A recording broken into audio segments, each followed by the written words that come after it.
In last session, we discussed about alias pairs between operators and couple of other things like you can see here the distinct keywords in operator, and we have covered like and the wild characters. Sorry. Okay. Now today, and also we have seen why we split the table into two types. One is master and another one is the transaction. We are going to deal with joins in today's session. Okay.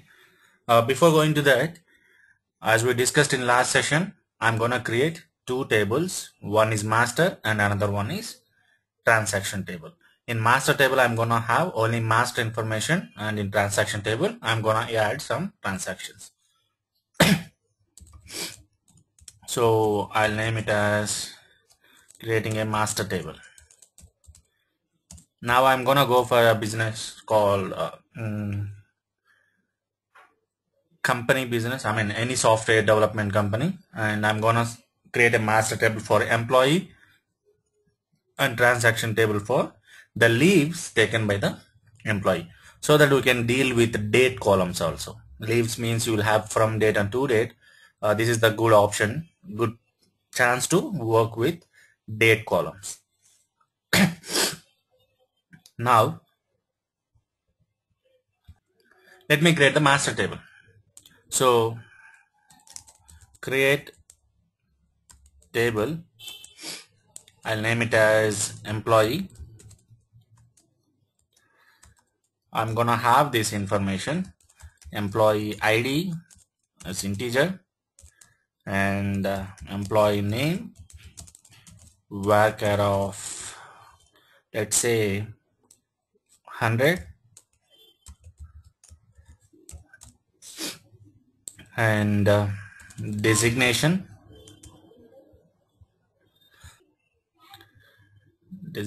let it be varchar of 15, department varchar of let's say again 10 is more than enough, and what else, mobile, I'll go for varchar of 15 characters, and then I'll go for email varchar of 50, and then city varchar of 50, and I'm gonna copy this for state and the remaining things. Let's say I'll go for the state, and then country, and finally pin code. Okay, I created a table, and I designed the table here. Now it is created. A master table is created with the following columns.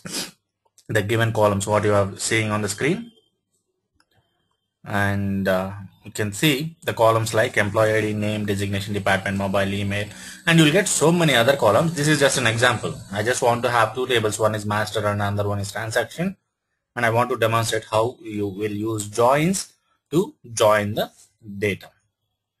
Now my next step is to create leaves, a table for capturing the leaves. What are the leaves taken by a particular employee, and that to demonstrate joins. I'm creating another table. Create table. I'll name it as leave details.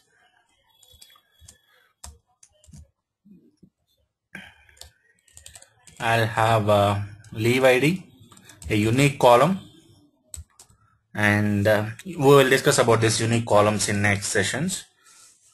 Next one, leave from, I'll take it as daytime, and leave to, I'll take it as daytime again. Number of days, I'll take it as integer, and finally and couple of columns, he is approved, I'll make it as character 1. I'm gonna store either yes or no, and approved by approved by this will be some employee ID. So I'll take it as integer, comma, and finally employee ID who applied this leave. This is also integer. You may have this doubt why I have given mobile as worker, why I've defined the data type as why I've given the data type as worker. Why? Because most of the guys will go for +91 hyphen something blah blah blah as number. If I give it as integer, when they pass value like +91 and so on, it will throw error. So it is better to go for worker, and it depends on the requirement. If you have this restriction while entering the data, while entering in the front end screen in the .NET page or wherever it may be, which acts as a front end to your database, if you restrict there to enter only integer values, then you can define this part as integer, or else it's better to give it as worker. Okay, I've included this employee ID to have a common column between these two, and I've defined the same data type. Okay, now let me execute this one too. I created two tables. My next step is to insert data into both the tables. First, let me insert data into employee table. Employee values. There are 3 employees or 4 employees. Let me insert 4 to 5 employee records. First employee ID is 1. Obviously, the name will be Rupesh, and designation, let's say project manager, and department is IT, and mobile number I've given it as worker, so this is my mobile number. And next one is email,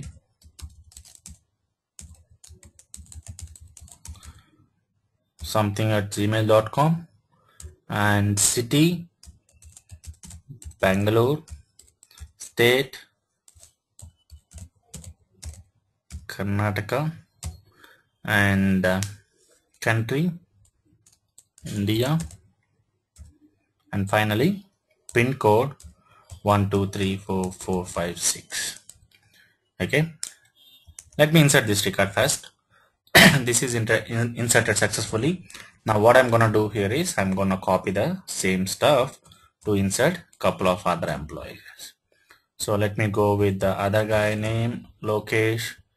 Let's say this guy is PL, department, let it be IT. Instead of 45 it is 54. I'm changing, I'm giving some unique mobile numbers, and let's say this is Lokesh, and let's say Bangalore, Hyderabad, pin code, everything remains the same, and this employee ID is 2, this employee ID is 3, Vinay, team lead, IT department, and this guy's number is 6765, sorry,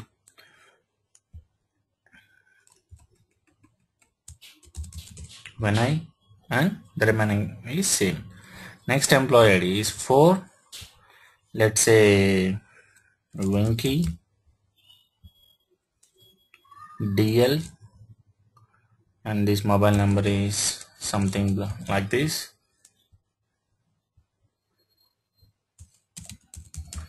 Winky, and let's say this one is Hyderabad, Andhra, and pin code is 654321. And the 5th employee is, let's say Prasad, CEO. There will not be any department, so but I am giving as IT department, mobile number and email. Let's say the remaining are same. So I am executing these 4 records too. Now there are total of 5 records in the table. We can see the same using the query select star from employee. Okay, the data is inserted properly.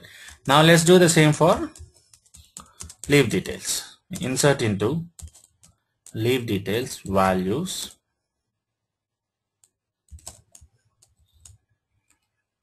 Okay, let's say leave ID 1 and I need a date, so let me copy the date from here.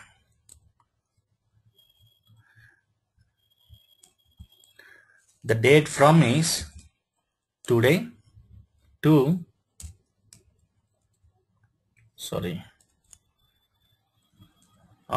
23 and 26, let's say to Monday, and the number of days will be 2 and is approved. It's a single character, so I'm giving it as S, and approved by who is the manager of this Rupesh employee. Let's say it is CEO 5. The employee ID is 5. I'm giving Prasad, the CEO, as reporting manager to me, or else I'll go for delivery lead, that is 4, and who is the person that applied the leave, that is 1. Rupesh is the guy who has applied this leave. Executed successfully. Now let me insert couple of records for the same guy. Rupesh. 2, 3, 4, and I'm changing the dates to 12. Let's say this is 3 days, approved by same, and everything is same. And here let's say this is 01, 4 days. It is approved means no, it is not approved. And here 02, here 02, and let's say the days are 4, is approved is yes. And here it's your wish, it depends on your requirement, capturing the time and all. If you don't want the time to be captured, then you can go for date data type. Okay, it's your wish, it's purely your wish, capturing the time or not, or else it will be taken as 0000. Okay, if you want the data to be more accurate, then you can go for the time. Now this is for employee ID 1, that is Rupesh, and let me do the same for other employees too. I'm giving this one as 5,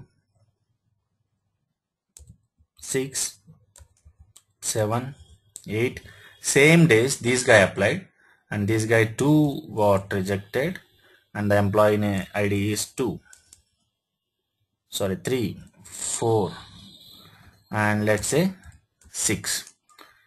These guys has applied for 1 day leave. Now I have couple of records inserted. Let's see the data in the employee table and the employee leave detail. I want to show a couple of things before we start with the joins part. So select star from employee is one table, and select star from leave details is the another table. Now if I execute this, you can see there are 5 employees, 1, 2, 3, 4, 5, and if you see the leave details part, leaves are applied by employee ID 1, 2, 3, 4, and 6.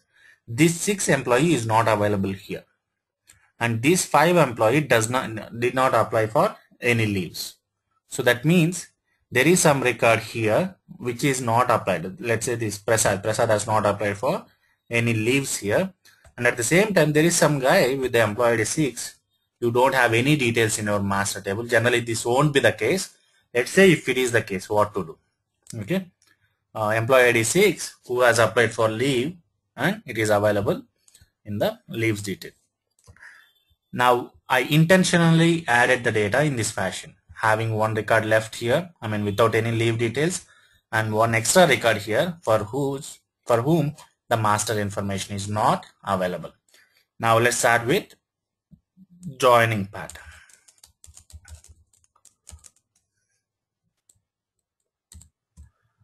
Joins, basically we have inner joins there. First let me explain you why the joins are useful for. You have two tables now. This is one table and this is another table.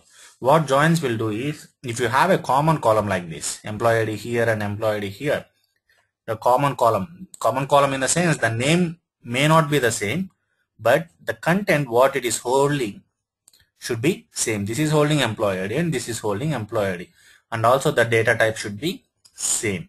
Data type should be integer or varchar, whatever it may be, data type should be same. In that case, these two tables you can be joined and written as one table using joins. That is the use of joins. Joins helps us in combining two tables and returning it as one result set. Let me show you that. Before going to that, let's discuss how many types of joins are there. And next one is outer join, and third one is cross join. And if you see this outer join again split into three. One is left outer,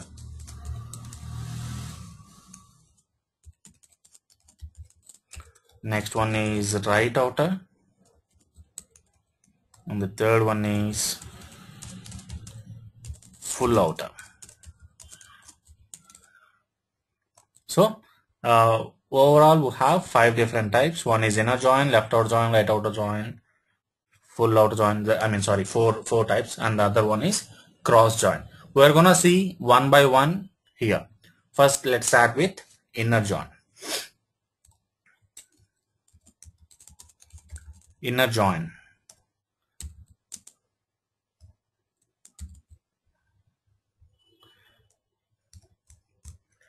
Inner join, how it works? First, let me explain you that, then we can think about the syntax. So let's say this is your table A and this is your table B. Okay, and if these two have some common thing, the common area from the two tables, like this is the common part, right? So this common part will be fetched. Inner join will get the matched records. That means the record should be in the table A, that means first table, and the record should be in the table B. And if you see, it gets the matched record. That means the records that are present in both the tables. As you can see, the dark in the, the part where I am drawing the lines, that is the common part that is present in both the tables. Now, let's see the same in syntax and queries, how it looks. I'm writing a select statement, select star from employee. This one will give me the first table data, and I'm joining here. Inner join. What is the second table that I want to join with this? The second table is leave details. I want to join employee with leave details, and I have to give the condition. What is the common column condition? What is the mapping columns? What is the matching columns in these two tables? On employee dot employee ID is equal to leave details dot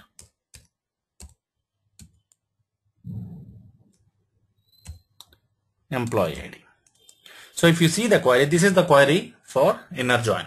What I'm doing here is I'm selecting all the records from the employee table and also the joining table. It will get, if I give star, you can see the columns that are high. I mean, in the pop-up window, you have employee related columns and also leave related columns. So it fetches all the columns from employee table by doing inner join with leave details on the condition employee ID in the employee table is equal to employee ID in the leave details table. So that means whenever the data is matching, let's say here the employee ID is 1, and if I have employee ID 1 in the second table, then it will fetch that information. Here it is 2. If I have 2 in the employee ID 2 in the second table, then it fetches that data. Now let me execute this and show you the let me show you how it looks, how it fetches the data.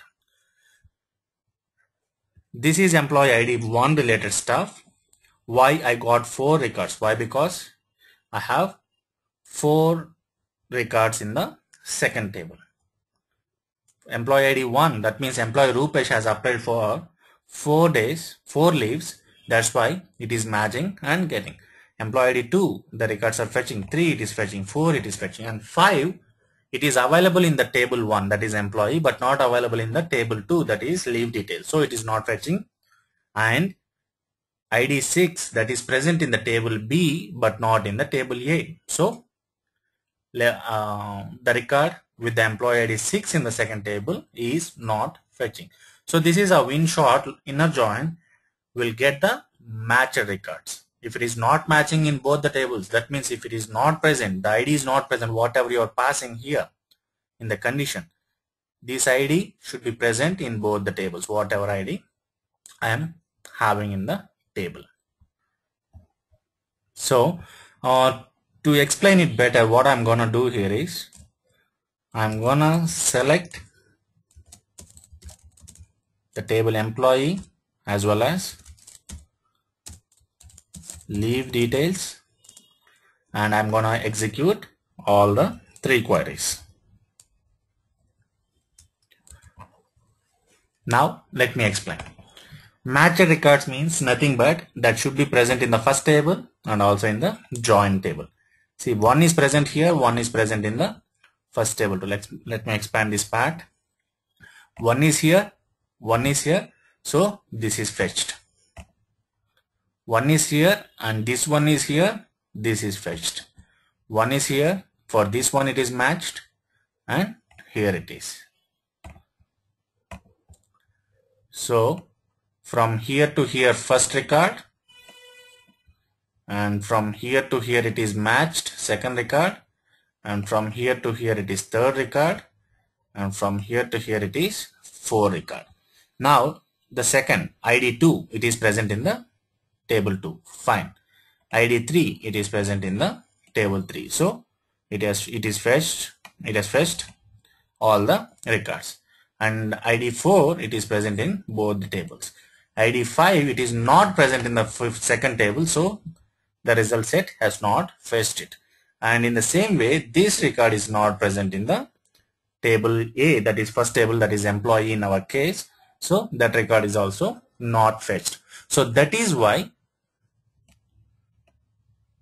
if I map it here and if I take this example, here it will fall as ID 1, ID 2, ID 3 and ID 4. These 2 are matched in both the tables, whereas ID 5 is present only in this table, that's why it is not fetched, and ID 6 is present only in this table, that's why it is not fetched. So this is how inner join works. Okay, now let me minimize this part as I want more space to type things. This is about inner join. What inner join will do is inner join will check based on the condition what you have given after the keyword on, and it will join these 2 tables based on that and get the match records. Now instead of employee ID, if I give number of leaves, even this is integer and this is integer, both are matching, but the records may not match. This is fetching, why? Because 2 number of leaves are there. This is matching with 2, that's why it is fetching. This is matching with 3, that's why it is fetching. There is no leave with the number 1, that's why the number 1 records are not coming. Okay, it will just check and it will not verify whether it's a valid data you are comparing or not. It will check whether it is integer or not, and then it has matched data or not. This employee ID and leave ID number of days is matching here, so it is fetching the information. This is how the inner join works. Okay, let me change it back. Now let's see outer join. In outer join we're gonna see about left outer join first.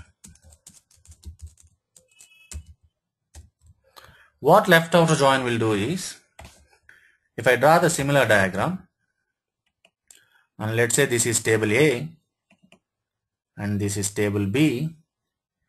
It will fetch the matched records just like inner join.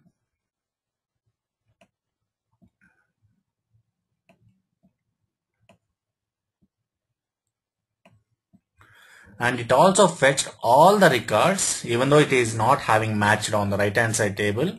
It will fetch all the records from the left hand side table. In short, it fetches all the records from the left hand side table. That's it. It is going to fetch all the records from the left hand side table. So in this case, what you are going to get? 1, 2, ID 2, ID 3, ID 4, and also ID 5 what you had in this part without having matching record in the second table. Now let me write the query and see the output,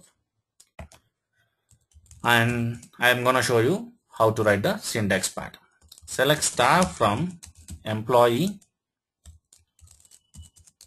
left outer join leave details on the same condition. Employee dot employee ID is equal to leave details dot employee ID. Here, in short, what it will do is it will fetch all the records from the left hand side table and only match records from the right hand side table. Now, what is left hand side table and what is right hand side table? So you have the left outer join part here, right? The table name that is present on the left hand side to this. What is present in the left hand side to this? Employee is present on the left hand side to this, and right hand side is leave details. So the one that is on the left hand side is left hand side table, and right hand side one is a right hand side table. That means it is going to fetch all the records from employee and only match records from the right hand side table leave details. What will happen if there is no record on the right hand side table for any left hand side table? This is the one classic example. This record does not have value on the right hand side table, so it is placing null. So this is how it acts. Left outer join. It joins with it joins with the table that is given on the right hand side of the condition. Right hand side of the left outer join keyword, and then it will get all the records from the right hand side table and match records from the right hand side table. So now the 5 is coming, but the 6 is not coming. Why? Because that is the right hand side table. What I'm going to do here is I'm going to make this as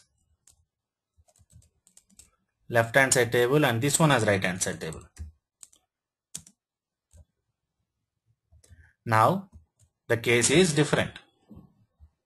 You are getting leave ID 1, 2, 3, 4, 5, 6, 7, 8, 9. That is not important for us. Employee ID is important for us. We have matching for this, matching for this, matching for this, and 5 is missing. Why? Because that is right hand side table record now, which is not having matching left hand side table record. And left hand side table is 6, and this one is not having right hand side matching. Still it is fetching the data for it.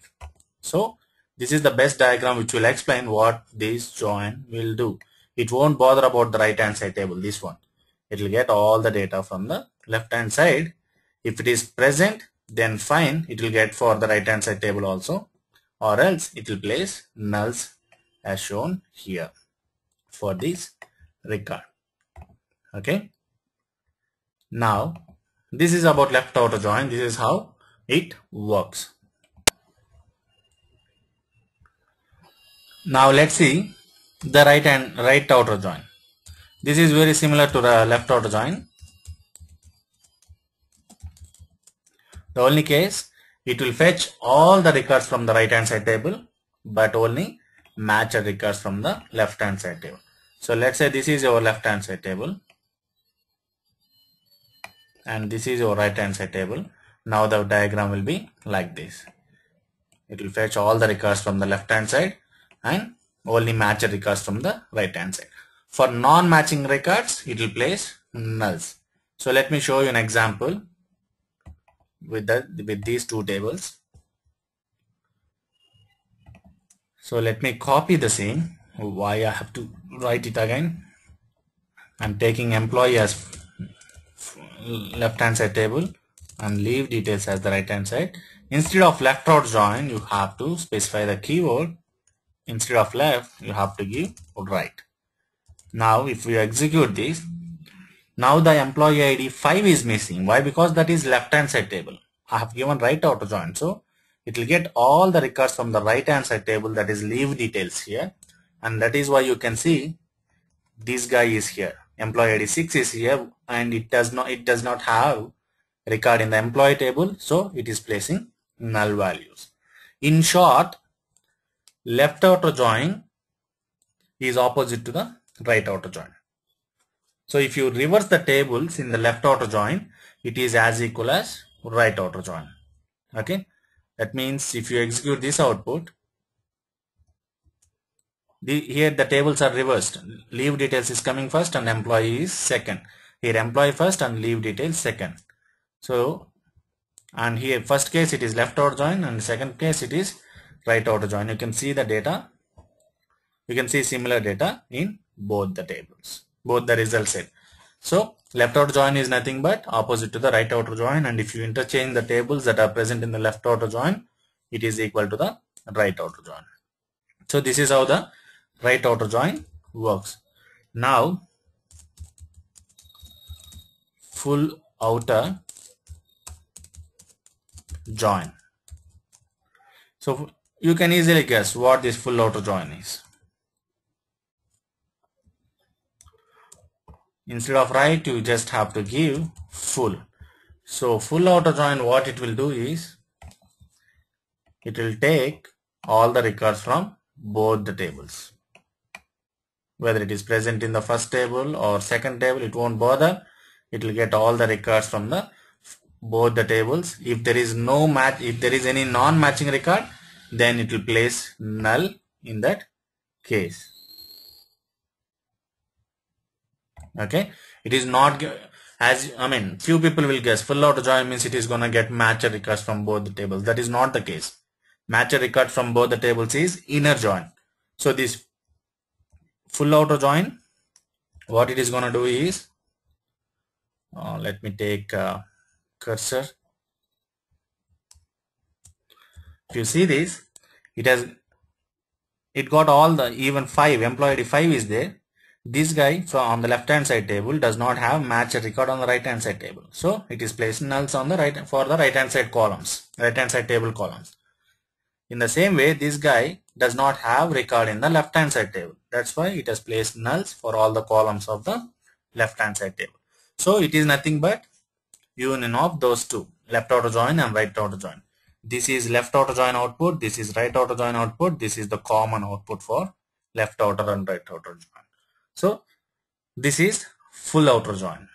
Up to here, people frequently use only inner join. Very rare cases they will go for left outer join and right outer joins. And people never use, not never, I should not use the word never here. People very less frequently uses cross join, the last join type available. This cross join is entirely different. Cross join will do Casterian product. You know, let's say, how many records are there in the employee table for me? I missed from. Select star from employee. Select star from leave details. If I execute these two, I have 5 records here, and I have how many records in the second table? I have 8 records. So the output of the cross join will be 8 into 5, 40 records. That means first it will take the first record of the first table and it will get the it will join with every record of the second table. In the same way, second record of the first table and every record of the second table. Third record of the first table and every record of the second table. So let's see how it looks when you do cross join, and what is the syntax for this. Select star from employee, cross join, leave details. Here you don't need any condition. Why? Because every record is matching with every record in the second table. First table, every record is matching with second table every record, and if you see, you're getting 40 records. This is the first record of the first table joining with all the 8 records of the second table. You can see 8 ones are there. In the same way, second record of the first table joining with all the 8 records. Third table joining with all 4. So this is how this cross join work. Cross join will do cast theorem product. Always, if I have 10 records in one table and 50 records in the second table, the output of, if you use cross join, it will be 500 records in the output. You don't use cross join in SQL Server, but unfortunately, or I mean, I should not use unfortunately here. In MDX part, one of the major major querying language in MSBI, MDX, we will use only cross join. Maximum cases we are going to use cross join or cast theorem product, you call it as. So this is about joins, different joins that are available in SQL Server. Will be the count if we do cross join, will be the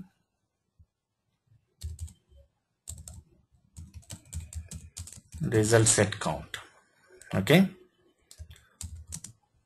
now this is about joins. Let's move to union part. Very similar to join. Union also plays with more than one table.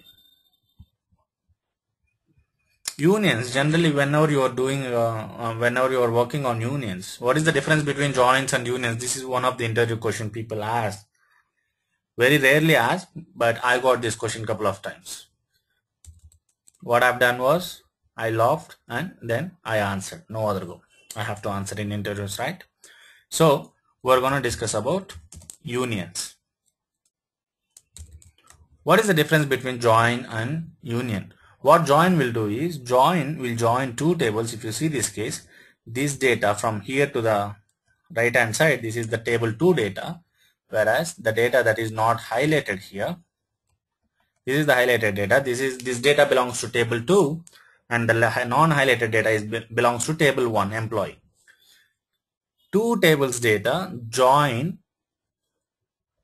column wise, right?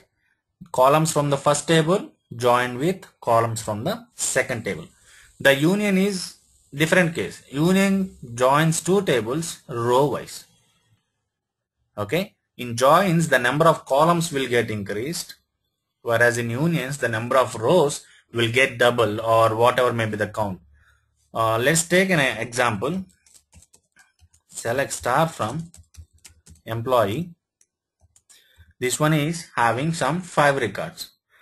So to work on union, I need some table and the syntax. First let's see the syntax. Union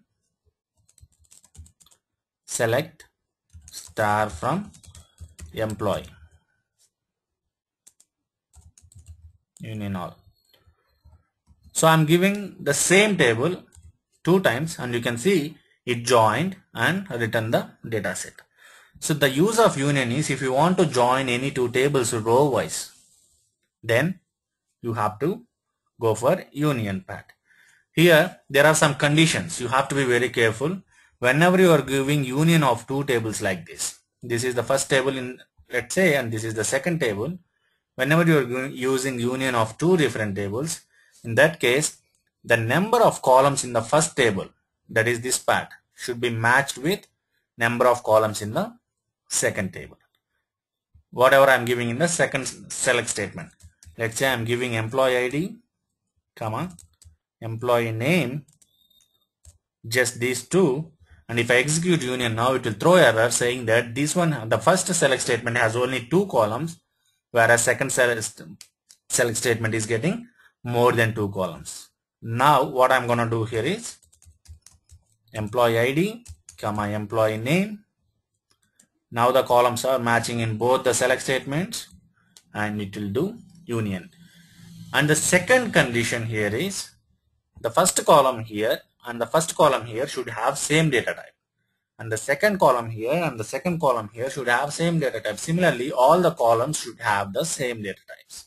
All the columns at particular position in the first table should have the same data types in the second select statement. Let's say city is not the data related to employee name, but it has same data type. So it won't bother whether it is an employee name column or not. It only bothers whether the data type is same or not. So this one is having similar data type as city. So you can see the first table is fetching names, whereas second table is fetching cities. So union, generally whenever you want to join two tables row wise, then union is the functionality you have to think of. Not only union all, there is one more option, that is union without all keyword. And let's say I'm giving employee name. If I execute this using union all, it was returning 10 records. Now when I use union, it will get only 5 records. Why? Because it will not get duplicate records. Whereas in the case of union all, it will get duplicate records also. Let me execute both and to show you the same. Here this is duplicated with this record. This is duplicated with this record. So it will eliminate the duplicates whenever you use only union keyword, and it will bring the duplicates when you use union all keyword. So when the guy asked me about what is the differences between join and union, I said the differences like join, it joins two tables column wise, whereas union joins two tables row wise. For joins, you should have a common column, right? But for unions, you should have the same number of columns, and the first column in the first select statement and the first column in the second select statement should have the same data type. Similarly for all the columns that are selected in the select statements. And the third one is the number of columns in the first select and the second select should be same, and the data type should be matched. So this is the difference between union and joins, and this is how you can use union all or union depending on the requirement. Some cases people want to get all the records irrespective of the duplicates, and in some cases people don't want duplicates. Then in that case you have to go for union. And I have demonstrated using the same table employee here. Generally it will be like some other table. Let's say sales India and sales Pakistan. If you want to join these two tables, union these two tables to get the complete sales into one table, then you can use by using union and by providing same number of columns in the first and second select statements with the same matching data types. So this is how we can use unions and joins. So we discussed about different types of joins and how to write syntax. And remember one thing, I've used union here with 2 select statements. It is not limited to 2 statements. You can have more than 2, but the only condition is all the columns should be matching. And the second thing is you can have union between two select statements and union all between 2 select statements, just like I'm showing an example here. And in the same way, the join is not limited to 2 tables. One join is limited to 2, and again you can have inner join after having full outer join with these 2 tables. You can have inner join with some other table. I don't have any tables here to show. I think I have employee backup on employee backup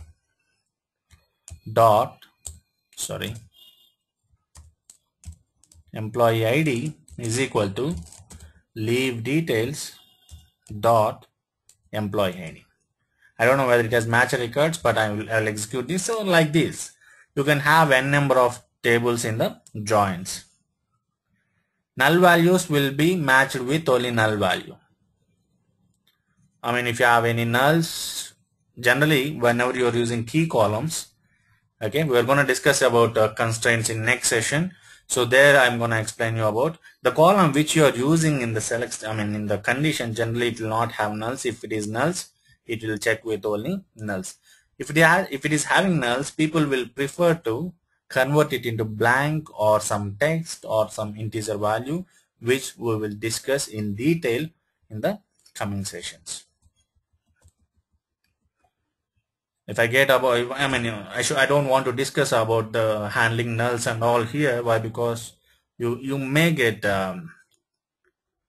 confused with all those stuff. I mean, adding such kind of topics in the middle may break the continuity. So now what I'm going to do here is we're going to discuss about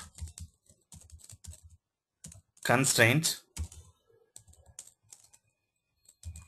of a table. So this is a pretty big concept than what we discussed till now, like unions and joints. So what is a constraint? Generally, when you define a table, you are defining the data type, and that data type is making sure that you are entering only that particular type of data. For example, for this employee ID, I define it as integer, and if I pass a string character to this particular column value, then it will throw error saying that you have defined it as integer, but you are passing textual information. In the same way, this is textual information, and it won't allow something else, different kind of data. This is one kind of condition check. Before taking the value, whenever you write an insert statement, it won't take the data blindly. It will check the condition, whether the data type is matching or not. Similarly, there are four types of constraints which will make sure that data that is loading is proper one. That means it is gonna eliminate junk data.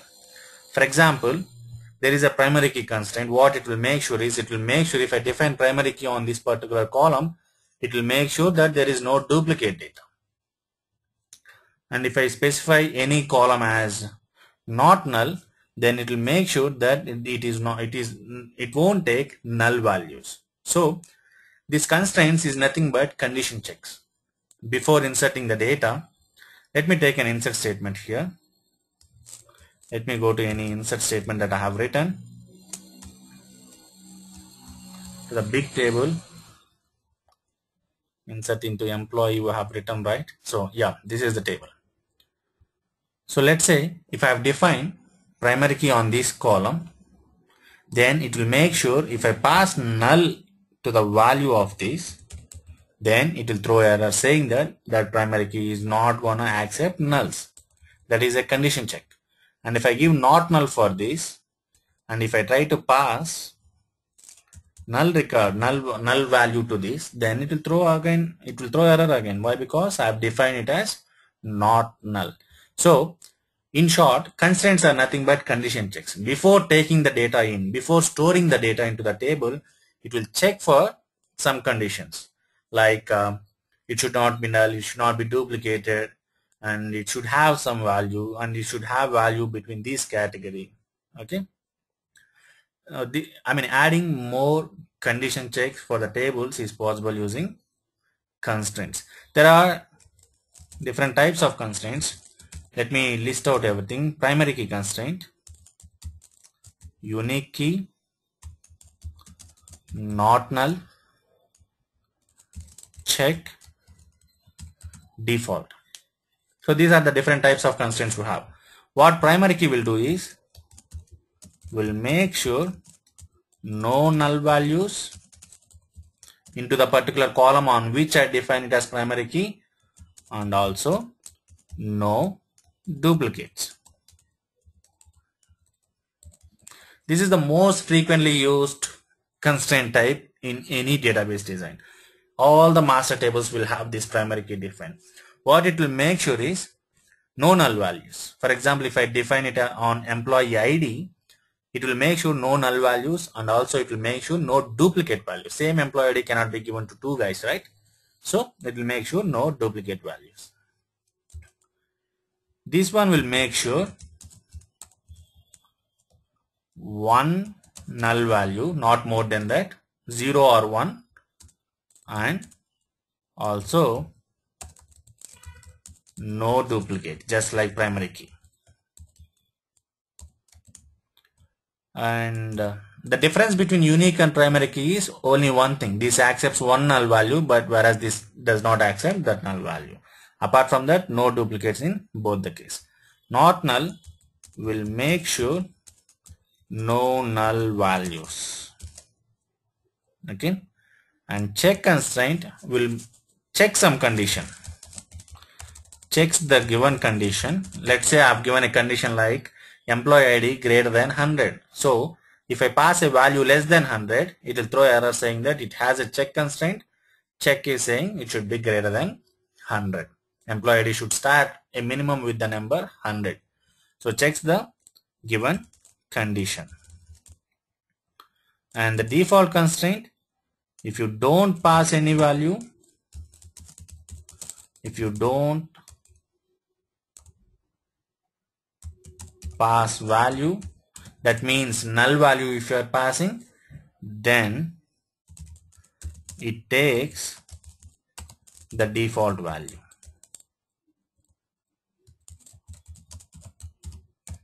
Okay, let's say male or female, the gender type. If you don't select any one thing, by default it will take male. So that kind of constraint is possible. They have defined using default constraint. So these are all the different constraints we have: primary, unique, not null, check, and default. Check and default very rarely you use, depends on the requirements or the depends on the requirement, what you have to achieve or what you have to set. And not null is frequently used, unique frequently, and primary key very frequently. Whenever you are designing a database table, the first thing you will think of is primary key constraint.